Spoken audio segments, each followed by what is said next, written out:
आप उन शख्सियात में शामिल हैं, बड़े अहम वज़ीर हैं आप, जिनको ये टास्क मिले हुए हैं कि इत्तेहादियों से मुशावरत करें, इत्तेहादियों से मिलें, उनके क्या कंसर्न्स हैं, क्या तहफ़्फ़ुज़ात हैं, बातचीत करें।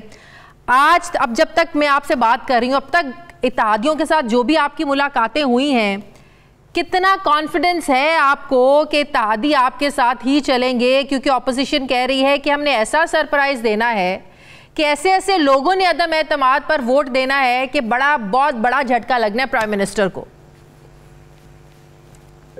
अगर ये इतना सरप्राइज देना तो पता नहीं इंतजार किस बात का कर रहे हैं, दे दें सरप्राइज।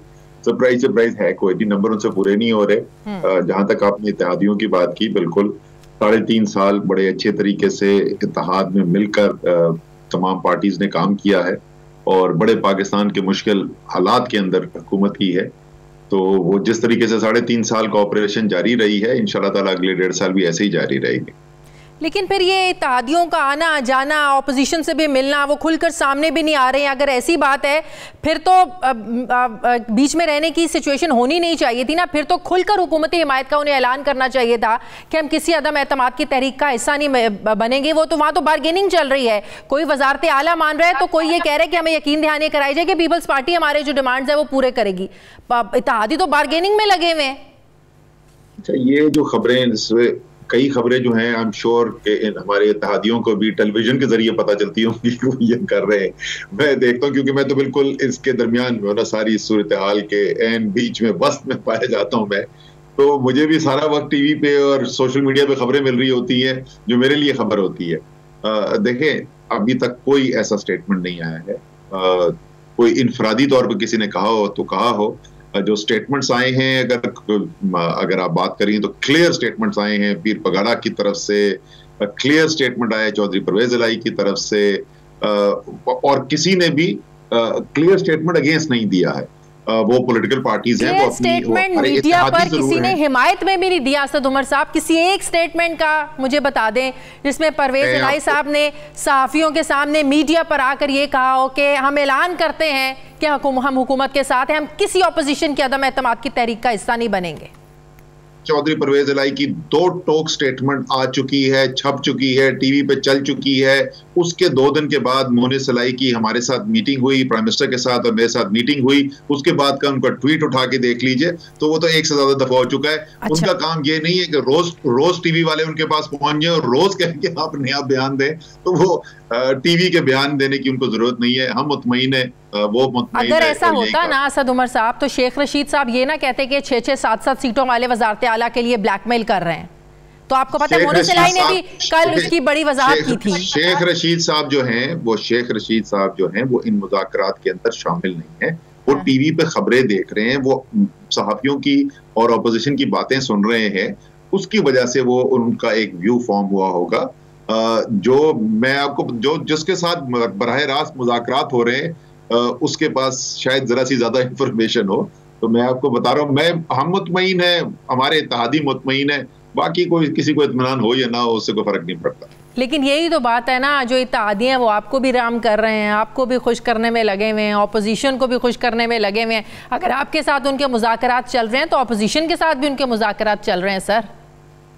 अच्छा, पहली बात तो हमारे साथ मुज़ाकरात नहीं चल रहे हैं। पहली बात तो ये मैं आपको क्लियर कर लूं कि मुज़ाकरात नहीं चल रहे।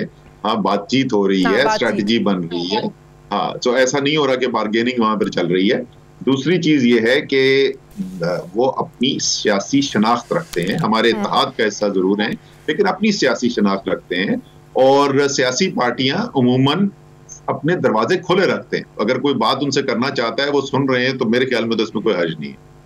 लेकिन ये जो 20-20 करोड़ ऑफर की जो बात हुई थी, क्या ये जरदारी साहब ने ऑफर दी थी और उन लोगों ने आपको बताया, जो आपके लोग, आपके पार्लियामेंटेरियंस हैं, MNAs हैं, क्या वाकई जरदारी साहब ने 20-20 करोड़ की ऑफर दी थी? बिल्कुल ऑफर हुई है जी, और बिल्कुल उन्होंने मुझे बताया है, प्राइम मिनिस्टर को भी बताया है, मुझे भी बताया है, जिनको ऑफर्स हुई हैं, इस शख्स ने आके ऑफर की है। जरदारी साहब से बराह रास्त बात नहीं हुई है। अच्छा। लेकिन जरदारी साहब के बिहाफ पे कि जो इस शख्स ने ऑफर की है वो तक हमें बताया गया है। बिल्कुल, ये हमारे पास तफसील मौजूद है। अच्छा, अगर आप लोगों को इतना कॉन्फिडेंस है इत्तेहादियों पे, तो उससे ज्यादा कॉन्फिडेंस तो असद उमर साहब आपको अपने लोगों पे होना चाहिए, जिन्होंने आपकी पार्टी के टिकट पे इलेक्शन लड़ा, उनको तो आप लोग रोकने की बात कर रहे हैं कि उस दिन पार्लियामेंट में कोई नहीं जाएगा, अगर वोट देगा तो स्पीकर जो है वो उस वोट को एक्सेप्ट नहीं करेगा। इत्तेहादियों से ज्यादा कॉन्फिडेंस तो आपको अपने लोगों पे होना चाहिए। अच्छा, ये जो है जरा अच्छा कि आपने ये सवाल पूछ लिया। वो जो बच्चा है छोटा, क्या नाम है उसका, बिलावल जरदारी, वो अभी जो बोल रहा था कि गैर आईनी बात हो रही है, बच्चा है अभी, उसको पता नहीं है, ना समझ है, ये नहीं पता कि वोट ऑफ कॉन्फिडेंस, जो नो कॉन्फिडेंस के अंदर ऑपोजिशन ने 172 वोट डालने हैं। ये मुकाबला नहीं है कि जिसको ज्यादा वोट मिलेंगे तो वो कामयाब हो जाएगा, ये यकतरफा चीज है। या ऑपोजिशन 172 वोट उस दिन लेके आएगी या नहीं ला सकेगी। मुझे वोट डालने की जरूरत नहीं है, मुझे असेंबली जाने की कोई जरूरत नहीं है उस दिन। ये तो काम ही सिर्फ ऑपोजिशन का। वो 172 लोग आएंगे, हम जबरदस्ती किसी को रोक नहीं रहे वोट डालने से। वोट डालने की हमें कोई जरूरत ही कोई नहीं है। लेकिन शेख रशीद साहब ने कहा था जो जाएगा कारकुन उसका घेराव करेंगे, ये तो जबरदस्ती रोकने वाली बात हुई ना। तो फवाद चौधरी साहब भी यही बात कर रहे थे, तो मैंने उनसे सवाल पूछा, ये तो इनडायरेक्टली धमकी है, ये इनडायरेक्टली आप लोगों को डरा रहे हैं। वो कहते हैं इनडायरेक्टली नहीं, हम डायरेक्टली कह रहे हैं लोगों को, डायरेक्टली धमकी दे रहे हैं हम लोगों को। मुझे नहीं पता ये कौन सी मीटिंग के अंदर ये फैसला हुआ था। ये एक तो हर एक अपने अपने जो ख्यालात है वो पेश करता है किसी पार्टी मीटिंग के अंदर। कहीं मैं secretary general of the party हूँ, मैं सारे काम के अंदर प्राइम मिनिस्टर के साथ सुबह से लेकर शाम तक काम कर रहा हूँ। मुझे तो कोई ऐसा फैसला नहीं याद कि जहाँ पे हमने कहा हो कि हम लोगों का घेराव कर देंगे। हाँ, हमने ये जरूर कहा है कि हमारे मेंबरान को उस दिन असेंबली जाने की जरूरत नहीं है, क्योंकि हमने तो, हमारा कोई काम ही नहीं है वहां पे, काम वहां पे सिर्फ ऑपोजिशन का है। ये इसमें तो कोई बड़ी बात नहीं है। अगर आपको इजाजत नहीं है, अगर कोई जाना चाहे, आपको वजीर आजम के कॉन्फिडेंस का वोट याद है आपको? ऑपोजिशन ने बॉयकॉट किया था उसको, क्योंकि उस वक्त हमारी जिम्मेदारी थी, हमने 172 पूरे करने थे, जो अल्हम्दुलिल्लाह हमने करके दिखाए। सही। अच्छा, सख्ती से रोकेंगे, इजाजत नहीं है, या बस कह दिया कि जरूरत नहीं है जाने की, अगर कोई चला जाए तो इट्स ओके?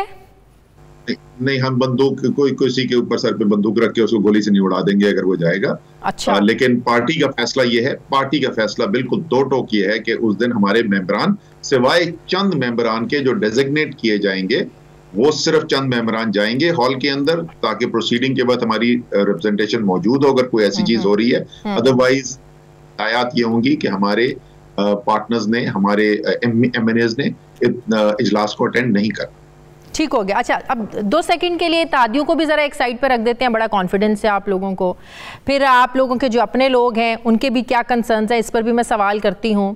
लेकिन एक और बड़ी एक अलार्मिंग जो चीज़ है वो ये है कि जो आपकी अपनी पार्टी के अंदर ग्रुपिंग हुई हुई है, तरीन ग्रुप, उसके बाद जो अलीम खान ग्रुप जो सामने आया, जो तरीन साहब के ग्रुप के साथ उन्होंने मिलकर प्रेस कॉन्फ्रेंस की, ये भी एक बहुत ज़्यादा ख़तरनाक अलार्मिंग सिचुएशन है पीटीआई के लिए। बहुत सारे उनके कंसर्न्स हैं। इमरान इस्माइल भी जाके अलीम खान से मिले, उनके कंसर्न सुने, तो वो आप उन पे तो नहीं आप वसूख से कह सकते कि वो लोग आपका साथ देंगे, कि उन पे भी आप लोगों को भरोसा है, नाराज़गी के बावजूद आप लोगों के साथ ही हैं वो?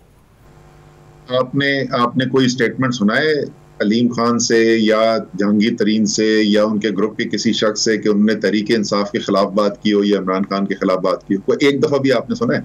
लेकिन वो कहते उन्होंने कभी भी पार्टी के खिलाफ बात नहीं की। उनके तहफ़्फ़ुज़ात हैं, उनके इश्यूज हैं, जिस इश्यूज के ऊपर वो समझते हैं कि उनको ठीक तरीके से डील नहीं किया गया, लेकिन उन्होंने कभी भी पार्टी की मुखालफत नहीं की है।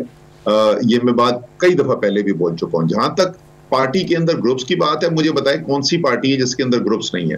जिस वक्त आसिफ जरदारी साहब की इमरजेंस हुई पार्टी के अंदर, तो पुराने बेनजीर भुट्टो के जो लॉयलिस्ट थे उसमें से एक बड़ी तादाद के लोगों को खुले लाइन लगा दिया गया। इस वक्त क्या मरियम नवाज ग्रुप और शहबाज शरीफ ग्रुप का नहीं पता किसी को मुस्लिम लीग नून के अंदर? क्या इसमें, चले मैं अपनी इत्तेहादी पार्टियों का नहीं बात करता, तो वो हर पार्टीज के अंदर ग्रुप्स होते हैं, लाइक्स डिसलाइक्स होती हैं, कुछ इश्यूज होते हैं, डिस्प्यूट्स होते हैं। कोई तहरीक इंसाफ में कोई खास बात नहीं, खास बात सिर्फ ये है, जाहिर है हम हुकूमती पार्टी हैं तो वो बात जरा हाईलाइट ज्यादा होती है।